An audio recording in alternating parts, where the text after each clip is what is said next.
How to see your reviews on Google Maps. Hey everyone, this is Kate here and welcome back to another video. And on today's video, I will let you know how you can see your reviews on Google Maps. So without any further delay, let's dive into this video.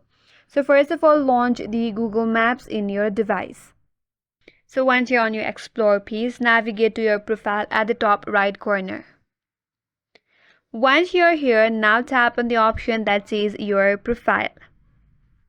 Now under your profile, if you like to find out the number of reviews you have made, there is a contribution search below your name. Under the edit profile button, tap on it.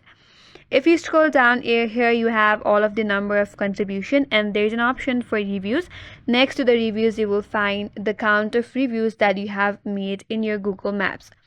So to view your reviews, you have to go back once you're on your profile. Under your profile, if you scroll down a bit, when you have added a review, you will see all of your review under this profile just below the section that says bio. In my case, I have not added any review yet, but if you have added some of the reviews, you will find all of your reviews on this interface. And that's it. That's all for today's video. Hope this video was helpful, and if you are new to our channel, consider subscribing. Thank you for watching and stay tuned for more videos.